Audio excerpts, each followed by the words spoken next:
about some questions that I asked about that critical minerals task force, and specifically uranium, and why uranium is not considered a critical mineral. Can anybody answer me that question? So, Senator, thank you.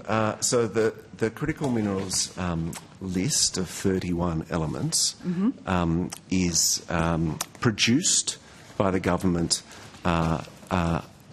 with a strong connection to the critical minerals strategy that was released in 2023.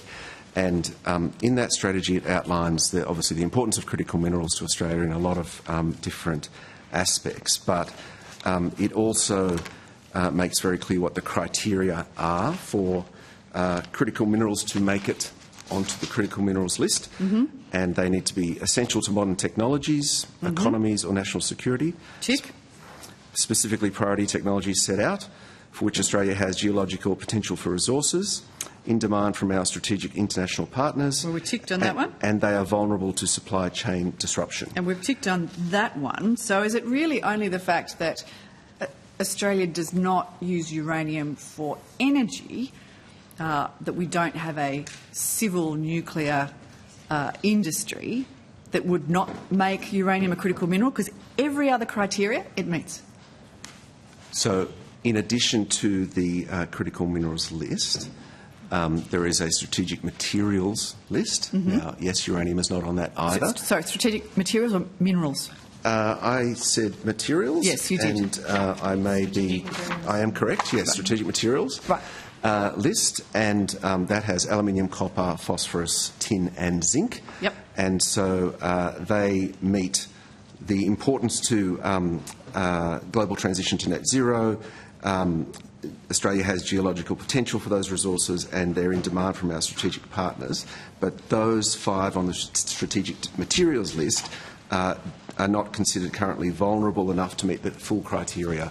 When you say vulnerable? Vulnerable enough on the that last criteria to meet the critical minerals list. So they are not as vulnerable to supply chain disruption as the 31 that are on the critical minerals list. Okay, I think you made a really interesting point here. Let me just go back to something that Minister Wong said at PMC on Monday, which was, what I would say about critical minerals is a number of these are important both for defence and for the energy transition. The supply base is much more narrow. That is a strategic vulnerability for countries, and that is why a number of countries are working, the United States, Australia and Canada being amongst them, to try and ensure that there is broader security of supply in key areas that are relevant to both defence and to the energy transition. Now, I'm sure that you are familiar with the Sapporo 5, United States, Canada, United Kingdom, France, Japan, who made this statement last year, that this group is laser-focused on increasing the depth and resilience of the global civil nuclear fuel supply chain, free from Russian influence. A reliable uranium supply chain allows us to power our reactors, produce life-saving medical isotopes and deploy new advanced reactors. But continued dependence on Russian-sourced nuclear materials and fuel undermines the security of that supply chain in the US and across the globe. So some of our closest allies have put billions and billions of dollars into diversifying their global uranium supply chains to ensure the supply of uranium for their energy transition and also for their strategic purposes.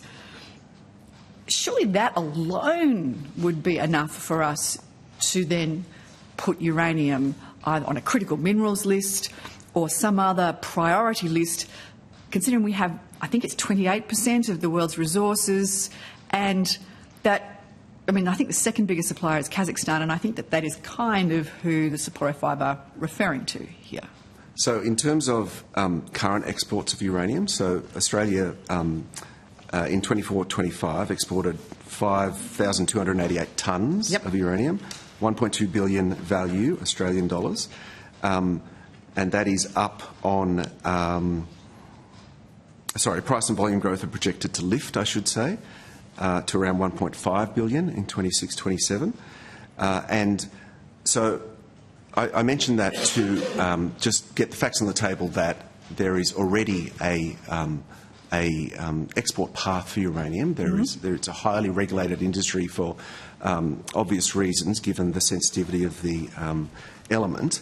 And what goes onto the critical minerals list is something that can change. It's ultimately a government decision. We saw nickel added soon after the 2023 critical minerals strategy was released. And so it's a list that is live in a sense, that the government can adjust as necessary. And in fact, the mix of minerals between the critical minerals list and the strategic materials list in 2023 was changed after that strategy came out. So it does move depending on how those criteria are assessed at any given point in time. Sorry, have I missed something? I thought that uranium wasn't on either of those lists. Yeah, I didn't say it was. Sorry, okay. So, again, if our global allies are saying that they want more uranium, if they're saying that they would like to diversify their supply chains so that there is less reliance on other providers, if we have the greatest resources of uranium, yes, we're already exporting it, but why? I mean, there must be benefits to listing a resource on the critical minerals list or on the strategic materials list, above and beyond just saying, oh yeah, well, we exported already. I mean, what is the benefit of having a critical minerals list if it's not because we want to be able to export more? So with respect to uranium, which is the nub of your question, I mean, Australia is open to there being appropriate levels of extra investment and further purchasing of uranium, right? There's nothing stopping that other than... There's nothing stopping that for cobalt, and we put that on the list. Assessment There's needs to be nothing made. stopping it for, lithium, and we put that on the list. So what's the difference? Well, the assessment just needs... it's a government decision as to whether additional government assistance in terms of, and I'll get to your point about what's the point of being on the list. If you're on the critical minerals list, for example, gives access to the critical minerals production tax incentive. Now, is that something that the government wants uranium to have access to? I mean, it's a matter for ministers to decide, but certainly I know that there is some debate around, and the opposition's put that out into the public debate, but that's the sort of parameters that the government is working on, and the way that the critical minerals strategy is designed to inform what is on the critical minerals list and that strategic materials list. Yeah. You're right, Mr Jaramanko, that it is a decision for government and for ministers. So, Minister, what do you think is holding back the decision for this government to list uranium as either a critical mineral or strategic material, whatever it is that you want to do, that would unlock more supply, that would assist our strategic partners and allies across the globe to make sure that they improve their supply chains and improve the prosperity of Australia? Thanks, Senator. And I don't think there is any issue other than I think what Mr Jaramanko talked through was that we already have an established market. We exported, I think it was 5,288 tonnes last year. That's anticipated to grow. We've got operating mines. There's no reason why someone couldn't come and invest in Australia at the moment if they wanted to, and obviously there's state jurisdictional matters in regards to uranium mining in some places. So there's an established market and we are selling more of it by the sounds, and I personally think that is a good thing. Me too, but we're also selling more cobalt, we're also selling more lithium, we're selling more of the ones that are on the list, and that's being done with government support and indeed enthusiastic government support for enhancing our supply of those resources. What is the hold-up here? I would have thought that the connection is obvious. Well, I think the point is that there's a well-established market that is working, and the Australian companies that are participating in it are exporting uranium at the moment. So I don't think there is extra need for assistance in that regard. And I think the point around the list is that we don't believe you can add every metal or resource that you want to it, like the opposition may want to do. We believe it is something that needs to be looked at critically and that's the process that the government go through in regards to additions. Do you know, I will finish up here, Chair, I promise. We're 1 month away now from the anniversary of the dismissal of the Whitlam government, and I've been, just for the sake of being a politics boffin, I've been going through all of the stories behind that, listening to podcasts and reading books and everything else. And it's extraordinary the support that the Whitlam government had for uranium mining. I mean, amazing support for uranium mining.